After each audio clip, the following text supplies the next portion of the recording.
Money, power, stripper poles, traffic lights, madams, and wannabe pimps. They're all here on the scene to help roll out the first of 8 installments of Beauty in Black. And I'll be breaking down episode number 1 today. So let's get into it. In the opening scene, we see Kimmy going into a hotel room to meet one of her customers. Now, he's already high and he's erratic off of whatever he's putting up his nose.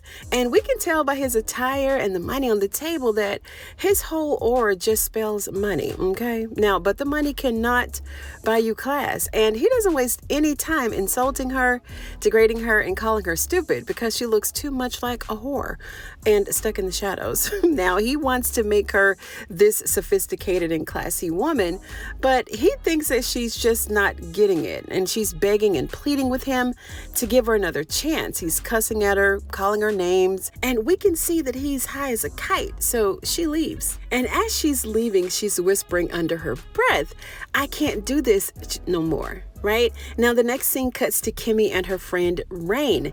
They're hanging out at this convention center or a mall. I don't know. Apparently, she's already told her friend Rain what's been going on with Stupid back there at the hotel. And we found out in this scene that she doesn't even really know his real name, but he's selling her this pipe dream of becoming his side piece and promising to get her out of her current situation. Now, her friend Rain is advising her to not believe him because she knows that when Kimmy gets upset that she could blow up his spot, right? But she warns her not to make Jules upset.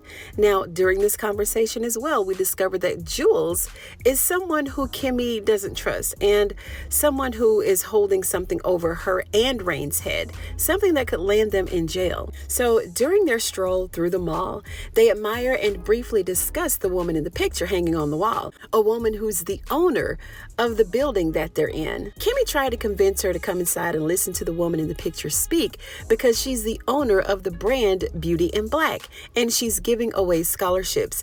Now, Kimmy low-key applied for one of the scholarships and she wanted to attend her event to see if she'd actually won. But Rain had to remind them that they're running late for work and she's also saving up for a BBL and she can't afford not to go to work. And besides, she doesn't want to piss Delinda off, the house mother. So she decided to go back to work instead. But before she left, she tried to convince Kimmy that she could also get a BBL so that she could earn enough money to not have to apply for scholarships and kiss the asses of her customers. Now, Rain has lost all hope, guys, and she believes that all she's ever gonna be is a whore, right? And she wished Kimmy the best as she waited for the scholarship announcement, but she had to bounce. So Kimmy made her way inside the event to see the businesswoman who was giving away the hair scholarships, Mallory Ballery.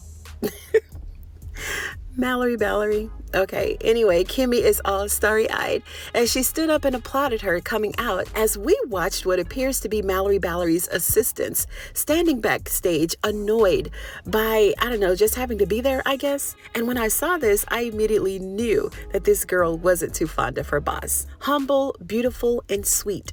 The host is laying out all the accolades pretty thick for your girl Mallory Ballery, officially kissing her little narrow tutu. Now, during this interview, we find out that Mallory's claim to fame is from marrying into one of the richest families in Chicago. She was a foster kid turned model, and she ended up becoming a model for the hair care brand that she now runs. She then started dating the son of the beauty enterprise at age 16 and married him at age 22. Then after this, she began helping them run the company, and instead of being paid a salary, she chose to be paid in equity instead. Now, this scholarship announcement won't be announced for another few hours. So Kimmy headed back to the club, and we saw from the trailer that posted earlier that this club is one that features both male and female dancers. And when she got there, she was scolded by the ghetto version of Cruella de Vil. This girl is being verbally and emotionally abused no matter what she does. And it's no wonder she hates her life. And they both think that she has this attitude, and they say that they're going to report her to Jules. You know, everybody wants to report to Jules. This reminds me of The Highest. And I really didn't want to bring Ruthless up, but it's like so many So many comparisons because everybody wants to tell Jules everything, just like everybody wants to tell the highest everything. It's like, they're going to be punished or something. Now Cruella is in the dressing room collecting all the tip money, and she's cheering on Rain about her BBL, and Rain is scared. She's apprehensive and she has a lot of questions, but Cruella here, she's not a nurse, okay? Her name is actually Body, but I'm going to call her Cruella because of her hair. And the procedure is going to cost Rain a whopping $1,500, and she's setting it up to where her friend could come to the house and do it. Now, one thing that we have to notice is that apparently all the girls that dance there, and maybe some of the men too, they're all in debt to Jules, and they're all working there at the club, dancing and tricking until they pay him off. So Body here thinks that because Rain's assets will be bigger, that she'll make more money and able to pay Jules off sooner. And Kimmy is over there ear hustling their conversation from the other side of the lockers. And Cruella reminded me of Ronnie in this scene from Players Club because she keeps effing with her the same way that Ronnie did Diamond for no reason. She told Rain that her girl was going to come tonight, the same night, to hook up her BBL and give her some titties too. But because her and Kimmy share an apartment, she doesn't think that she should come over there. But Cruella demanded that she take the appointment and to get excited about her new body. So as Rain and the other girl, Ebony, standing there admiring Cruella's body and all the money flowing her way, Delinda came to tell Kimmy that she had a private, just like P-Valley. Wait a minute. Was it Queen's Men? Was it Queen's Men, y'all? I don't know. Who was getting all the privates? In the VIP room? Was it Babyface? I think he got the most, right? Or was it Doc? I don't know. It's been so long ago. Hell, I don't even remember. But here they call it the VIP. So she went in to dance, and he didn't want to sit in the red VIP chair because he wanted to sit where he could see the male dancer while peeping through the curtain. Now, Kimmy noticed that he was looking at the male dancer and said, you know what? I can get the Latin Dream Boy if you want him. But I mean, that's not his name. I just call him that. And he got mad. He got pissed off. He got up, threw the money at her, and then he left. And who does she run into when she left the VIP room? The two stooges, Ren and Stimpy, walking the floor. They're just waiting to harass her, wanting to know why he left the VIP and why she didn't have no money. So Jules advised the two female bodyguards here that Kimmy had to leave the club for a couple of hours. And in the meantime, back at the event where they're giving away all the money and the scholarships, Kimmy didn't get it, unfortunately. It went to some lady named Diane Jackson instead. Now, when Kimmy was leaving the club, she ran into Jules. And someone had already told Jules, I'm sure it was the guy who she was tricking off with, that their last visit didn't go too well. So he was all mad. He was upset. So he's taking her back to see him, right? To see if they can finish off where they left off. He told her that he was disappointed in her because he chose her to serve this trick because she was smarter than the rest of the hoes. This guy is very abusive, y'all. I mean, he's grabbing her by the hair and it's just, I don't know, it's ridiculous. Now, this episode sent her to a flashback when she was a little girl and her mom's boyfriend apparently SA'd her and told her mom not to let Kimmy come between the two of them. So as she came out of this flashback, she told Jules that she's gonna do better. We cut to our next scene. We have Body, aka Cruella, and Rain going back to Rain's apartment, the seedy motel. And Body immediately started criticizing her and Kimmy's living arrangements. She passed her a bottle of liquor and told Rain to get drunk and to relax. But Rain is concerned about how all of this is going to mix with the pain pills. But that didn't stop her because she was definitely drinking it. And in the meantime, Kimmy was calling her and she was letting her know about her current state of affairs and how she's tired of them taking their money. She's tired of the beating. She's tired of the abuse and all the things that come with being a whore. Then Rain lied to her and she told her that she had to get back on the stage to perform, when in fact she actually went back into the hotel room to wait with Body for her friend to come and give her that BBL and titty lift. Then we moved to another flashback scene when Kimmy was just 17 years old, with Kimmy's mom dropping her off in front of this warehouse, telling her to take those $10 that she had and make it do what it do. Now, she had to be on her own now because she was getting too old to be around her mom's boyfriend, and I'm gonna leave that right where it is. Kimmy is now back at the room with her customer, and he's still being just as degrading and insulting as he was before, telling her that all of this is her fault, and unfortunately she owned it.